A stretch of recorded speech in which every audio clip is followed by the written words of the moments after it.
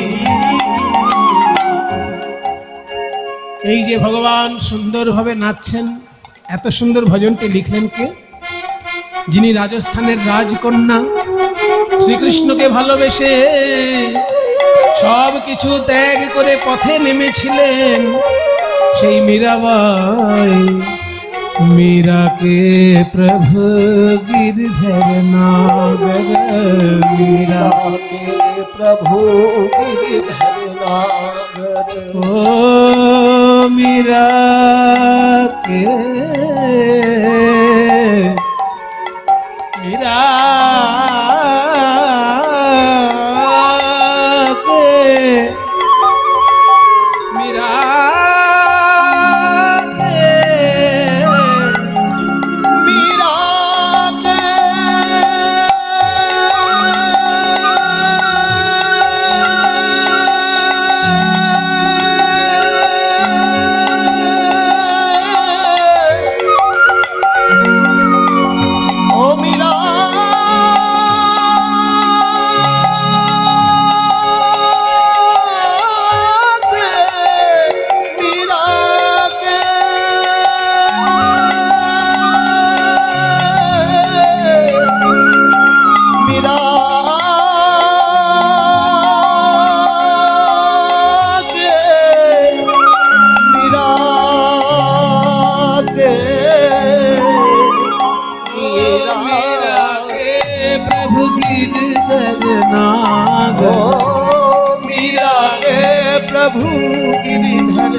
गिरिधर नागर, गिरिधर नागर, गिरिधर नागर, गिरिधर नागर, मीरा के प्रभु गिरिधर नागर।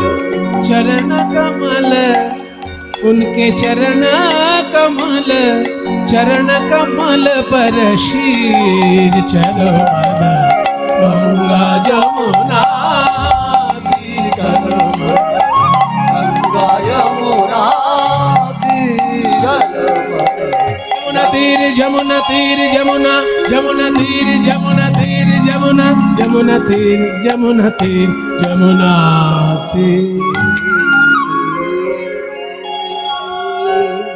वृंदावनं सखि भुवो वितनोति कीर्तिं, यद्देवकी सुतपदाम्बुजलब्धलक्ष्मी, गोविन्द वेणुमनुमत्तमयूरनृत्यं, प्रेक्ष्यादृशान्वभरतान्यसमस्तसत्त्वम्।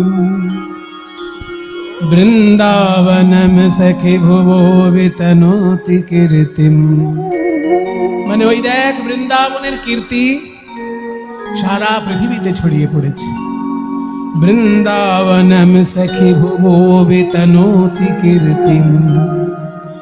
কেন কীর্তি ছড়িয়েছে কেন বৃন্দাবনের? কারণ নাম ফাটে কখন? ও মায়েরা, কারোর নাম ফাটে কখন? যখন তার কপালে লক্ষ্মী লাভ হয়। কপালে যদি লক্ষ্মী লাভ হয়, লক্ষ্মীর নানা রূপ হতে পারে।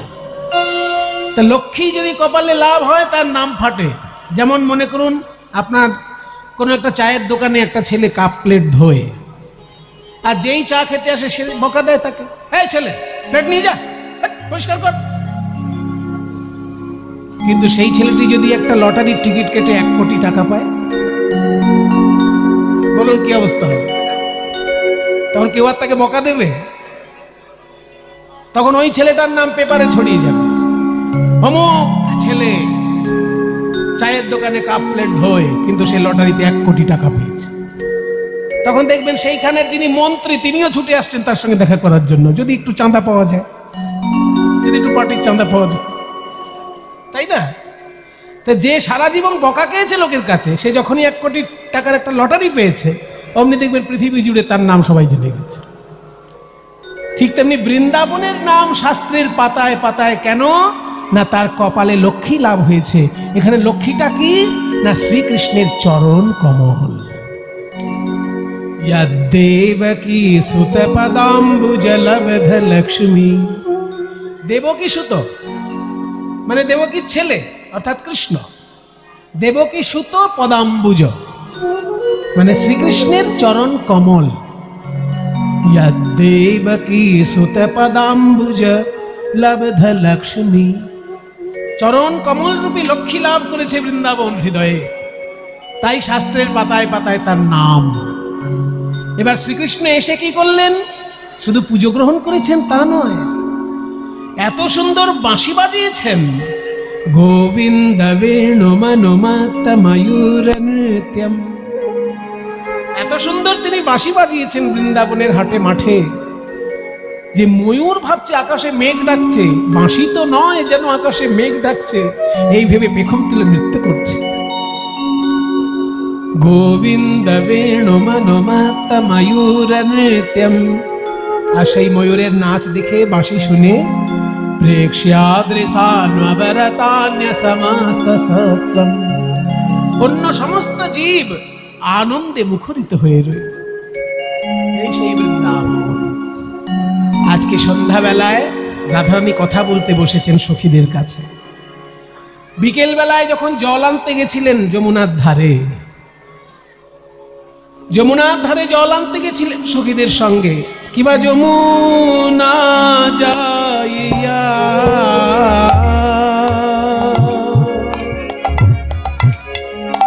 শ্যামের দেখিয়া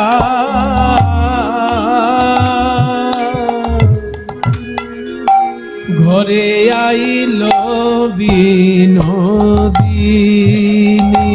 আরে কিবা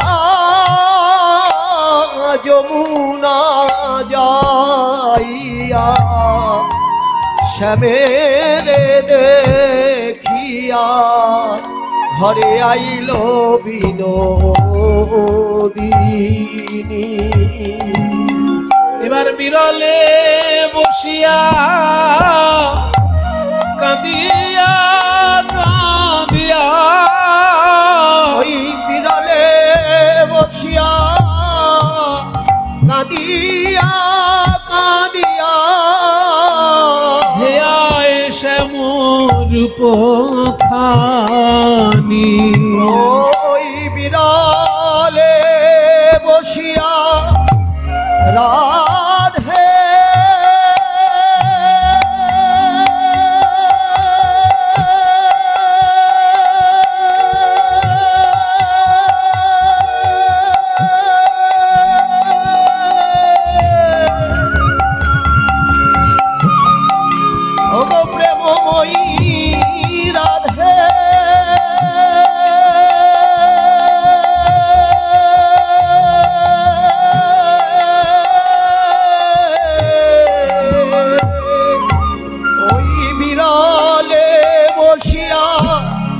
কাঁদিয়া কাঁদিয়া শ্যামরূপ খানি।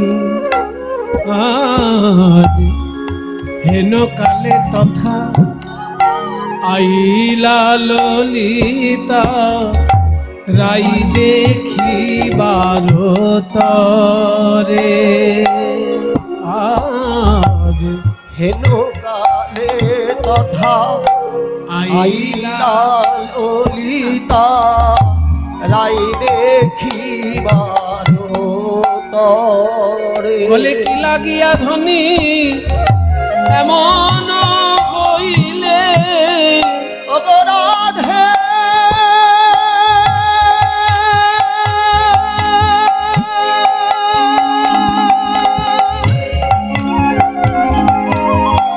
বল বল নিরজনে বসে কাঁদিস কেন?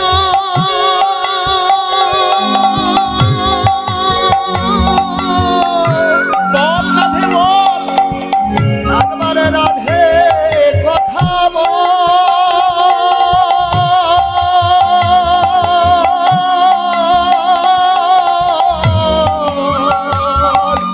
ওই কি লাগিয়া ধনী এমন হইলে তোমার কেন বানয়ন ঝুরে বলো রূপ দেখে কেউ কাঁদে নাকি গো, রূপ দেখে কেউ কাঁদে নাকি গো।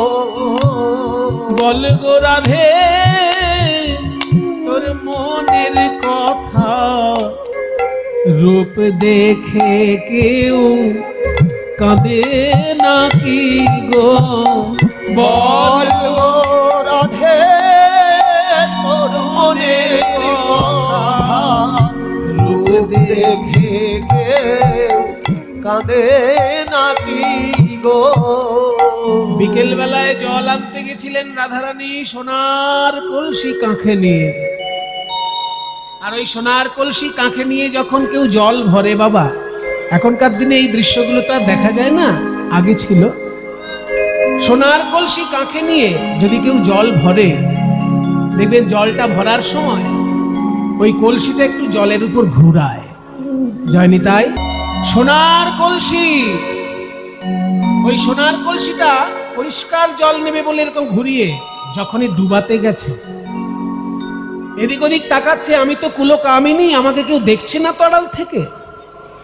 এই ভেবে রাধারানী যখন সোনার কলসিটায় জল ভরছেন, এদিক ওদিক দেখতে গিয়ে ওই কদম তলায় দাঁড়িয়েছিলেন বিশ্ব ব্রহ্মাণ্ডের শ্রেষ্ঠ রূপের ডালে নিয়ে প্রাণ গোবিন্দ।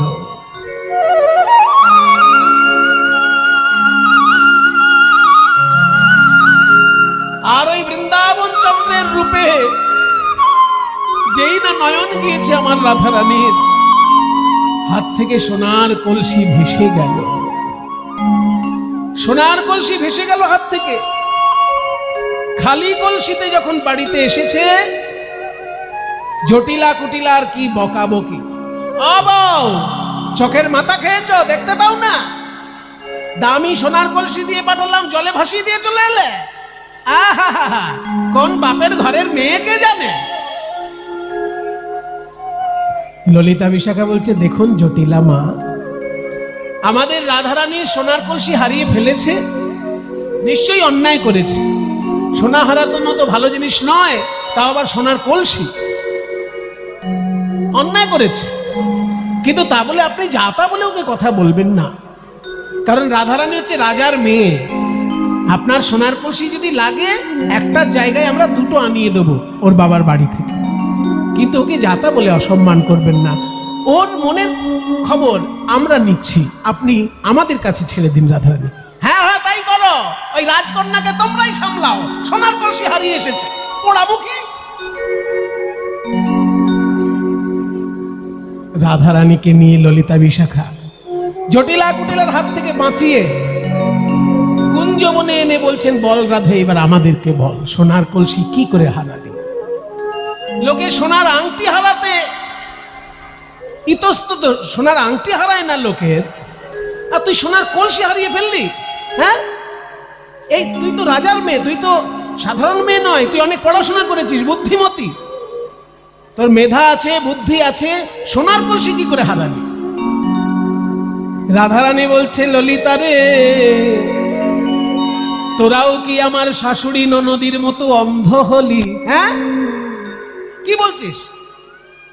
তোরা আমার নয়ন পানে নয়ন দিয়ে দেখ, অনুরাগের নয়ন যদি থাকে আমার পানে চেয়ে দেখ। আমি একটা কলসি ভাষায় এসেছি আর দুটো কলসি নিয়ে এসেছি, তার মানে আমি সোনার কলসি ভাষায় এসেছি, কিন্তু আমার নয়ন পানে চেয়ে দেখ, আমি দুটি নয়ন কুম্ভ ভরে এনেছি।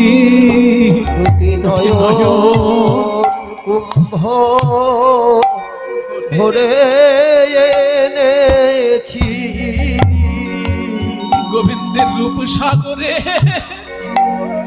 ডুবাই নয়ন কুম্ভ ভরে এনেছি। গোবিন্দের রূপ সাগরে ডুবাই,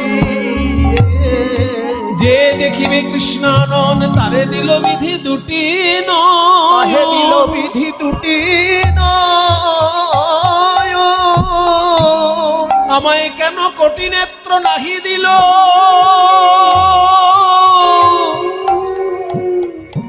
আমায় কেন কোটি নেত্র নাহি দিল, সবে দিল দুই,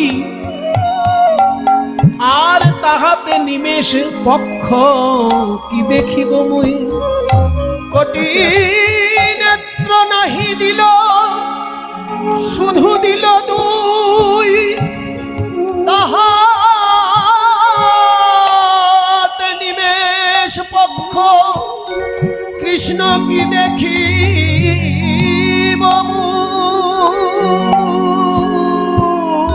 তবু আমার ভাগ্য ভালো, এই জগতে কিছু কিছু তো নয়নহীন প্রাণী আছে, তাদের থেকে আমার ভাগ্য ভালো যে আমার দুটি নয়ন আছে। সেই নয়নে আমি যা দেখেছি, যেমন দেখেছি তেমন তো বলা হবে না, কারণ দেখেছে দুটি নয়ন আর বলবে এই বদন। একের দেখা আর অন্যের বলা, সে বলা তো যথাযথ বলা নয়।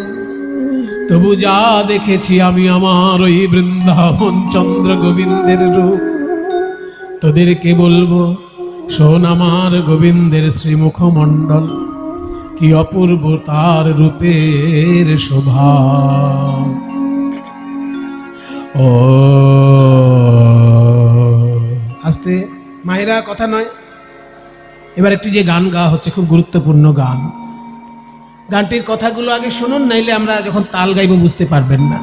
কথাটা হচ্ছে, ও মুখমণ্ডল জিতি শারদ সুধাকর। বলল না সে মুখমণ্ডল, বলছেন ও মুখমণ্ডল, মানে ঘরে বসে আছেন বটে, কিন্তু এখনো যেন রূপটি দেখছেন রাধারানী, আর বলছেন ওই তো আমার গোবিন্দের মুখমণ্ডল, ওই তো আমার বৃন্দাবন চন্দ্র। ও ও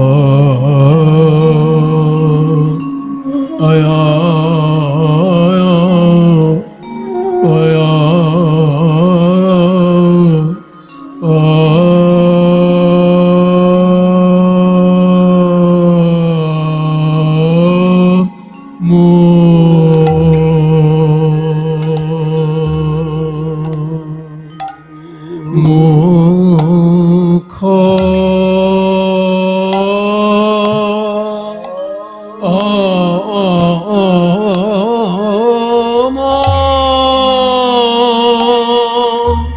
ও মুখমণ্ডল,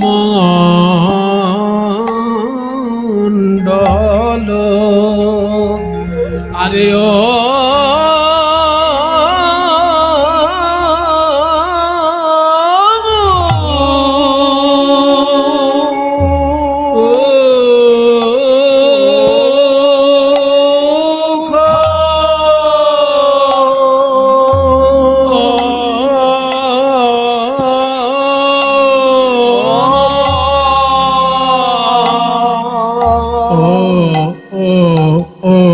মুখমণ্ডল।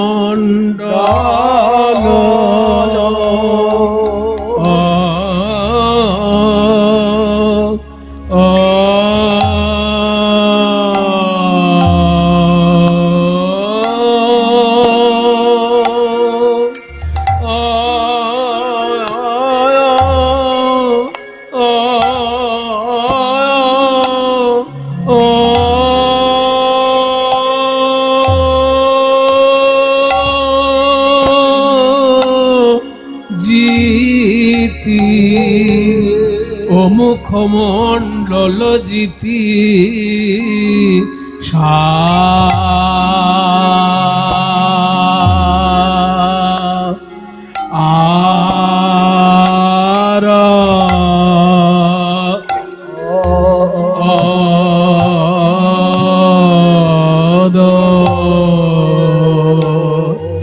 শারদ সুধা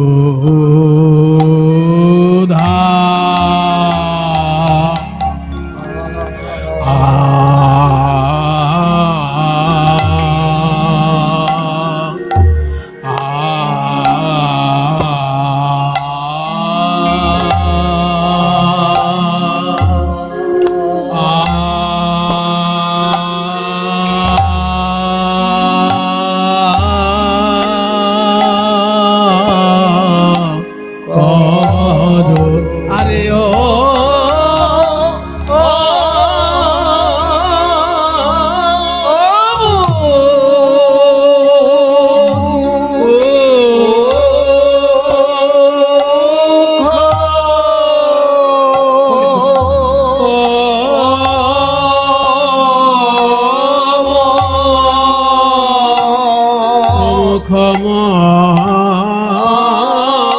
মুখমণ্ডল ও গো সখী রে ও সখী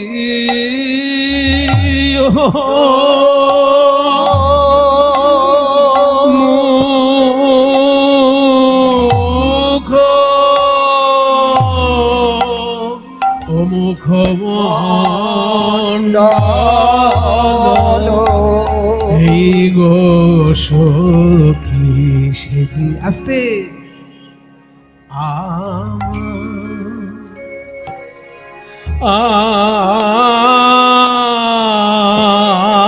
আমার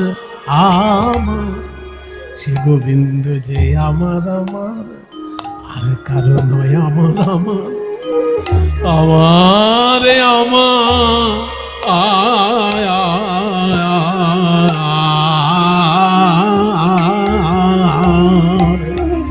আমার সে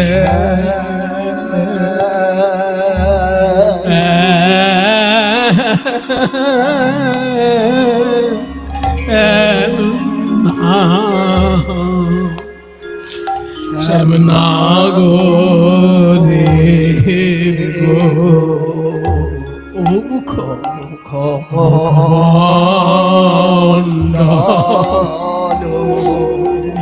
গো সখী সে আমার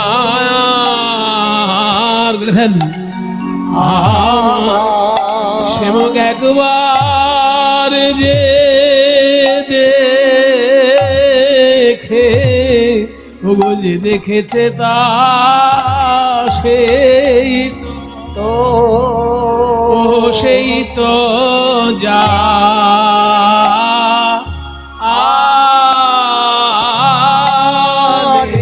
আমার বৃন্দাবন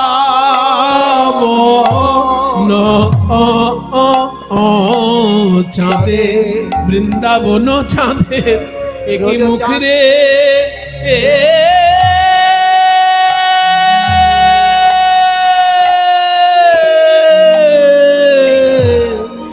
একবার যে দেখেছে তা সেই তো যা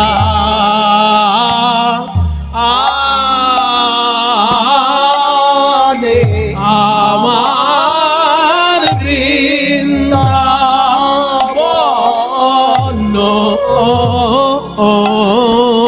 চাঁদে বৃন্দাবন চাঁদের একই মুখ রে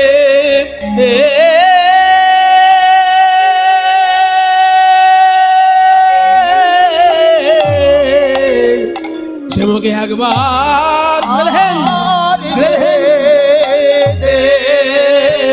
দেখেছে, যে দেখেছে তা সেই তো, ও সেই তো যা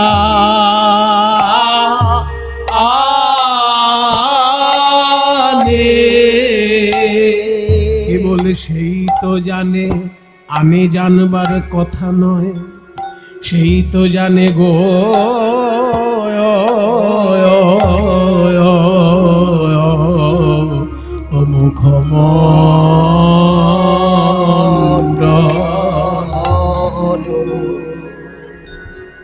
মুখমণ্ডল জিতি শারদ সুধাকর তনুরুচি তরুণ তমাল তনুরুচি তরুণ আরে কি তনু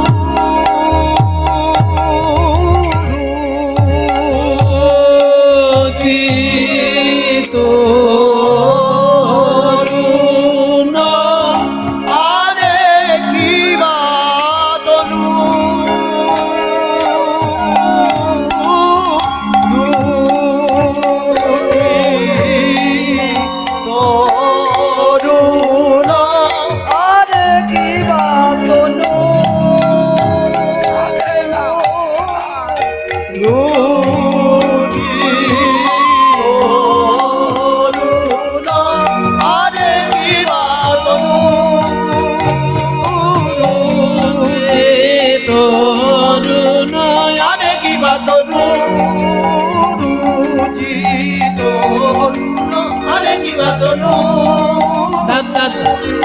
তরুণ আরে কি বা তরুণ যে তরুণ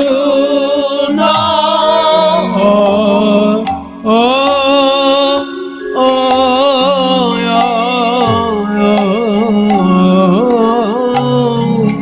তনুরুচি তরুণ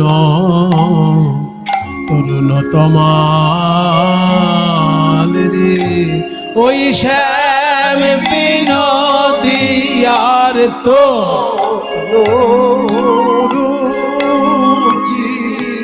তরু গোবিন্দের আমার তনু রুচি তনু রুচি তরুণ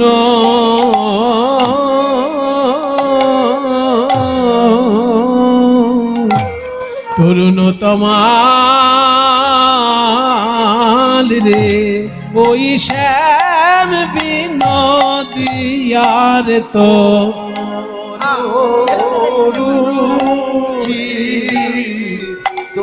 সখী রে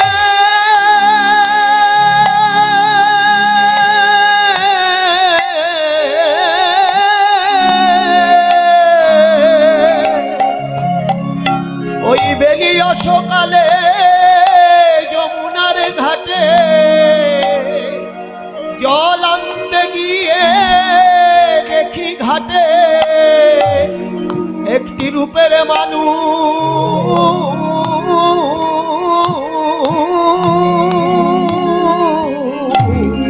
রূপের মানুষ বসে আছে আমার হিয়াই জাগে তনুরুচি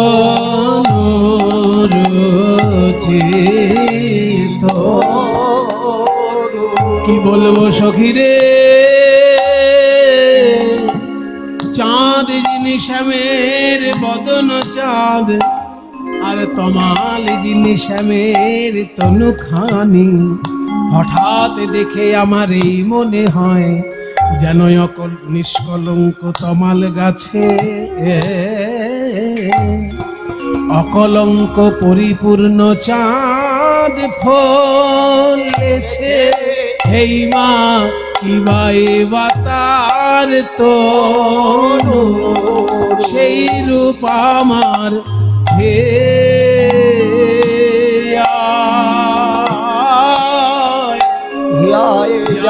জাগে গো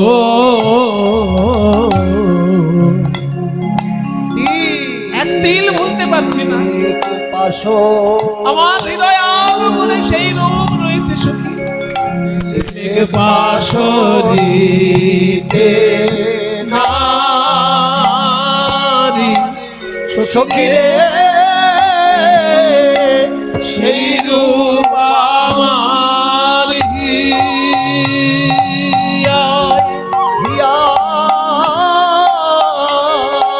জাগে গো তিলেক পাশো গোবিন্দ রূপ তিলেক পাশরিতে নারী ওই মোহন রূপ সেই রূপ আমার হিয়ায় জাগে গো তিলেক পাশো পাশরিতে গোবিন্দ রূপ আমার হিয়ায় জাগে গো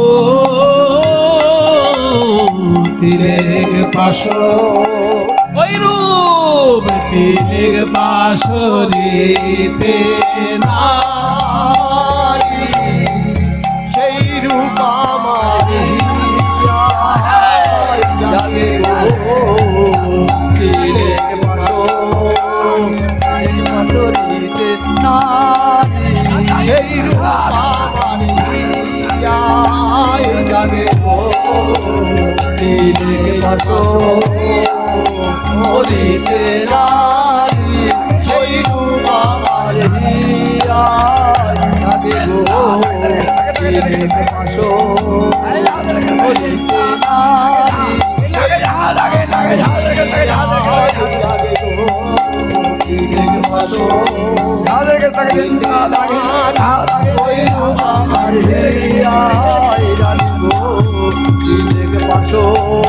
হরিতে নারী সেই রূপ আমার হিয়ায় জাগে গো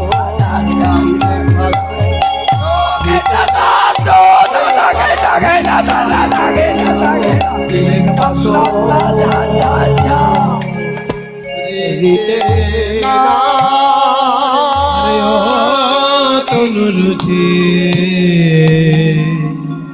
তনু রুচি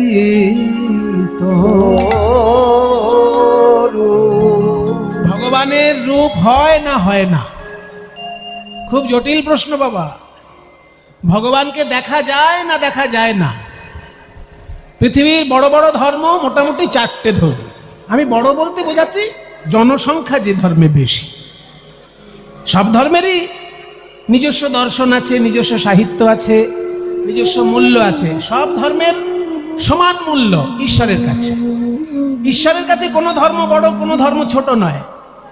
যেসব লোকেরা নিজের ধর্মকে শ্রেষ্ঠ করতে গিয়ে অন্য ধর্মকে অসম্মান করে, তারা বোকামি করে, তারা অন্যায় করে। ঈশ্বরের কাছে সব ধর্মই সমান। মনে করুন একটা বাবার 4টে যদি ছেলে থাকে, 4টে ছেলের মধ্যে একটা ছেলেকে যদি নিন্দে করেন আর একটা ছেলেকে প্রশংসা করেন, বাবার কি খুব ভালো লাগবে? বাবার তো 4টেই ছেলে। ঠিক তেমনি ঈশ্বরের চরণ পাওয়ার জন্য সব ধর্ম সৃষ্টি হয়েছে। সব ধর্মের নিজস্ব দর্শন আছে, নিজস্ব সাহিত্য আছে, নিজস্ব চিন্তা ভাবনা আছে, নিজস্ব আচার অনুষ্ঠান আছে। কাজে কেউ যদি নিজের ধর্মকে বড় করতে গিয়ে অন্য ধর্মকে ছোট করে, তার মতন বোকা, তার মতো বুদ্ধিহীন লোক পৃথিবীতে আর কেউ নেই। তাহলে যে এক ধর্মে বলে ভগবানকে দেখা যায়, আর একজন ধর্মে বলছে ভগবানকে দেখা যায় না। এক ধর্ম বলছে ভগবানের মূর্তি আছে, এক ধর্ম বলছে ভগবানের মূর্তি নাই। আমরা কোনটা মানব? আপনি যদি নিরপেক্ষ মানুষ হন, আপনাকে সবটা মানতে হবে। আর আপনি যদি ওই বুলি শেখানো লোক হন, তাহলে আপনি যে কোনো একটা মানবেন। নিরপেক্ষ লোক যে হবে, তাকে সবটা মানতে হবে। মনে করুন জল যখন ফ্রিজে রাখছেন, জল তখন বরফ হচ্ছে। আর ওই জলকেই যখন আপনি গরম করছেন, জল হয়ে যাচ্ছে ধোঁয়া। আর জল স্বাভাবিক অবস্থায় তরল থাকছে, তাই না? জলের 3টে রূপ। স্বাভাবিক অবস্থায় তরল, গরম করলে ধোঁয়া, আর ঠান্ডা করলে বরফ। কিন্তু আপনি যদি বলেন আমি ধোঁয়াটাকে মানি কিন্তু বরফটাকে মানি না, সেটা আপনার বোকামি, তাই না? আপনি নিরাকার ধোঁয়ারূপটাকে মানছেন অথচ আকারযুক্ত বরফটাকে মানছেন না। জলেরই তো রূপ, জলই কখনো ধোঁয়া, জলই কখনো বরফ। যখন সেটা ধোঁয়া তার আকার থাকছে না, আর যখন সেটা বরফ তখন তার আকার থাকছে। তাহলে জল যখন ধোঁয়া হচ্ছে সেটা তার নিরাকার রূপ, জল যখন বরফ হচ্ছে সেটা তার মূর্তিমান রূপ, সাকার রূপ। আপনি বলছেন শুধু নিরাকার মানি, সাকার মানি না, তাহলে আপনি ধোঁয়াটাকে মানেন, বরফটাকে মানেন না। তাতে জলের কি যায় আসে? আপনার বোকামি প্রকাশ পায়, আপনি একটা বোকা সেইটা প্রকাশ পায় যে আপনি জলের ধোঁয়াটাকে মানছেন কিন্তু জলের বরফটাকে মানছেন না। আপনি যদি নিরপেক্ষ মানুষ হন, আপনি যদি বিজ্ঞানের লোক হন, তাহলে আপনি ধোঁয়াটাকেও মানবেন, বরফটাকেও মানবেন, আবার তরল পদার্থটাকেও মানবেন, তিনটিকেই মানবেন। ওই জন্য আমাদের শাস্ত্র বলছে যে কর্মযোগ জ্ঞান তিন সাধনের বসে, ব্রহ্ম আত্মা পরমাত্মা ভগবান ত্রিবিধ প্রকাশ। যারা ভক্ত তাদের কাছে ভগবান মূর্তি ধারণ করে দেখা দেন, যারা যোগী তাদের কাছে ভগবান জ্যোতি স্বরূপে দেখা দেন, আবার যারা ব্রহ্মজ্ঞানী তাদের কাছে ভগবান নিরাকার ব্রহ্মরূপে ধরা দেন। তিনজনের কাছেই ভগবান ধরা দেন তার তিনটে রূপ, যেমন জল, ধোঁয়া আর বরফ, তেমনি পরমাত্মা, ব্রহ্ম এবং ভগবান। আপনি যদি একটা মানেন আর একটা না মানেন সেটা আপনার বোকামি হতে পারে, ভগবানের তাতে কিছু যায় আসে না। ওই জন্য বাংলার কবি বলেছে, তুমি অরূপ না স্বরূপ, তুমি সগুণ না নির্গুণ, আমি ভেবে ভেবে অন্ত পাচ্ছি না। তুমি অরূপ স্বরূপ সগুণ নির্গুণ, দয়াল ভয়াল হরি হে, আমি কি বা বুঝি, আমি কি বা জানি, আমি কেন ভেবে মরি। অরূপ স্বরূপ সগুণ নির্গুণ, দয়াল ভয়াল হরি হে, আমি কি বা বুঝি, আমি কি বা জানি, আমি কেন ভেবে মরি। তুমি অরূপ না স্বরূপ, তোমার রূপ আছে না রূপ নেই। যখন ধোঁয়া তখন তার কোনো রূপ নাই, কিন্তু যেই বরফ হয়ে গেল অমনি আপনি তাতে যদি লাল দেন তাহলে লাল আইসক্রিম, যদি নীল দেন তাহলে নীল আইসক্রিম, যে রং দেবেন সেই রঙের আইসক্রিম হয়ে যায়। কি আইসক্রিমটা কি? জমানো জলটাই তো জমানো, দুধটাই তো জমানো।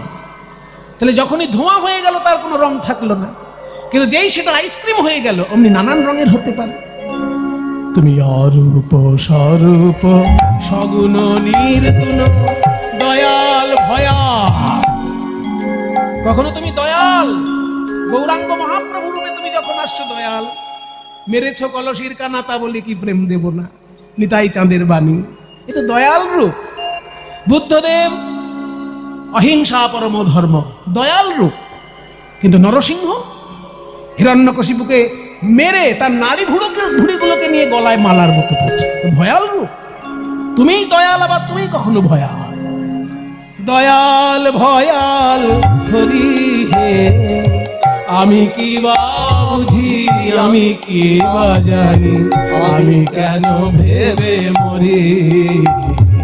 অরূপ স্বরূপ সগুণ নির্গুণ, দয়াল ভয়াল হরি হে, আমি কি বা বুঝি, আমি কি বা জানি, আমি কেন ভেবে মরি।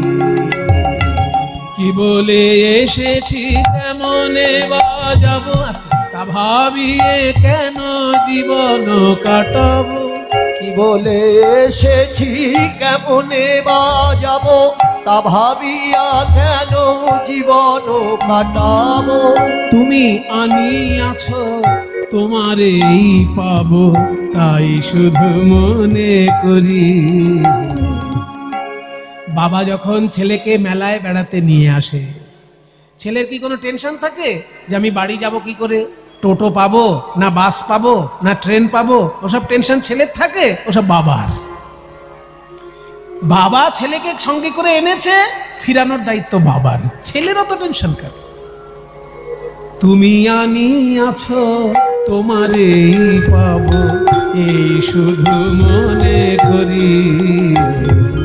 অরূপ স্বরূপ সগুণ নির্গুণ দয়াল ভয়াল হরি, আমি কি বা বুঝি আমি কি বা জানি, আমি কেন ভেবে মরি। নারাখি জটিল ন্যায়ের বারতা, বিচারে বিচারে বাড়ে অসারতা। আমি জানি তুমি আমারই দেবতা, তাই যেন দেবরি।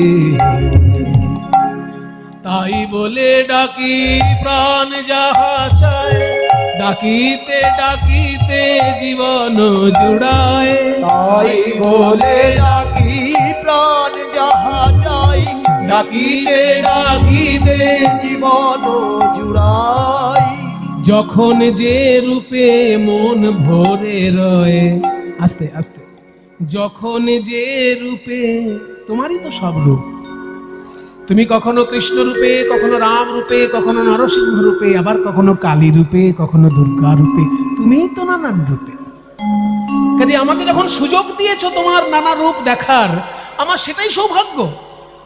আমি যখন কালী মন্দিরে যাব তখনও তোমাকে ভেবেই প্রণাম করব, কারণ ওই মধ্যে তোমারই শক্তি রয়েছে। আমি যখন শিব মন্দিরে যাব, শিবের মধ্যে তোমারই শক্তি খেলা করছে, সেই ভেবে আমি শিবকেও প্রণাম করব। যখন যে রূপে মন ভরে রয়, তাই ডাকি প্রাণ ভরে। যখন যে রূপে মন ভরে রয়, তাই দেখি প্রাণ ভরি। অরূপ স্বরূপ সগুণ নির্গুণ দয়াল ভয়াল হরি, আমি কি বা বুঝি আমি কি বা জানি, আমি কেন ভেবে মরি। তাই যারা বলে যে ভগবান শুধুমাত্র নিরাকার, তারা ঠিক ঠিক বলে না। তারা জলের ধোঁয়া রূপটাকে বিশ্বাস করে, কিন্তু জলের বরফ রূপটাকে বিশ্বাস করে না।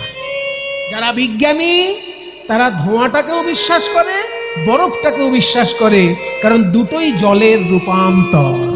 ঠিক তেমনি যারা ব্রহ্মজ্ঞানী তারা জানে ঈশ্বর নিরাকারও বটেন, ঈশ্বর লীলার মধ্যে এসে আকার ধারণ করেন, সেটাও সত্য বটে। ঈশ্বরের নিরাকার রূপটা বরফের ওই জলের ধোঁয়ার মতো, আর ঈশ্বরের সাকার রূপটা জলের বরফের মতো। দুটোই সমান সত্য। একটা যদি তুমি মেনে আর একটাকে অসম্মান করো, তাহলে তোমার মতো বোকা পৃথিবীতে আর কেউ নেই। আজকে ভগবান শ্রীকৃষ্ণের রূপ দর্শন করে রাধারানী বলছেন, শ্রীকৃষ্ণের মুখমণ্ডলটা কেমন জানিস? ও মুখমণ্ডল জিতি শারদ সুধা করো। এই যে গানটা গাইলাম, কি সুন্দর কথাগুলো বাবা। কীর্তন গানের এটাই তো আনন্দ। তালের মধ্যে ভাবের কথার এত মাখামাখি যে এই গানের দ্বিতীয় কোনো রূপ হতেই পারে না। ওই যে কথাটা দেখুন, অমুখ মণ্ডল, মূল গান হচ্ছে অমুখ মণ্ডল জিতি শারদ সুধাকর, আর সেই গানটার মধ্যে ভাবের কথাগুলো কি সুন্দর শিকলের মতো সাজানো, ওই জন্য নাম শিকলি। এই গো সখী সেজে আমার আমার, সে গোবিন্দ যে আমার আমার, আর কারো নয় আমার আমার, আমার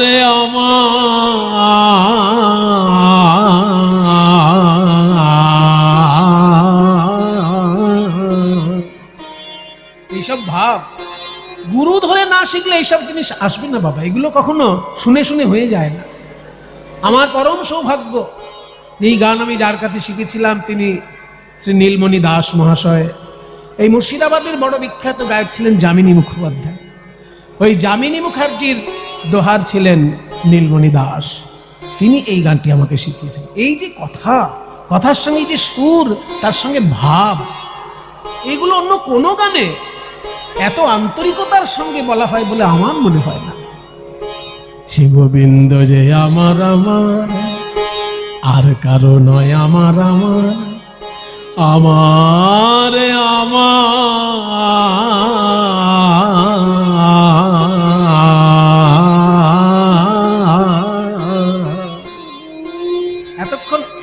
রেখাটা আনতে হবে।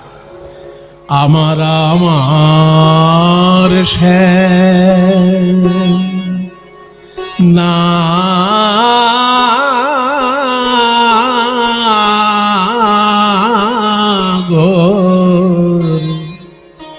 শ্যাম নাগরের গো ও মুখমণ্ডল। এটাই তো আসল সম্পদ কীর্তন গানের। এইসব জিনিস হচ্ছে কীর্তন গানের আসল সম্পদ। আপনারা মুর্শিদাবাদের মানুষ, আপনারা বড় ভাগ্যবান, কারণ আপনাদের মাটিতে এই সব গানের প্লাবন বয়েছিল একটা সময়ে। এখনো তার রেশ কিন্তু আপনাদের মুর্শিদাবাদে আছে। বলছে গোবিন্দের মুখমণ্ডল চাঁদের সঙ্গে তুলনা করা যায় না। ও মুখমণ্ডল মানে ওই মুখমণ্ডল জিতি জয় করেছে শারদ সুধাকর, শরৎকালের চাঁদকে। সুধাকর মানে চাঁদ।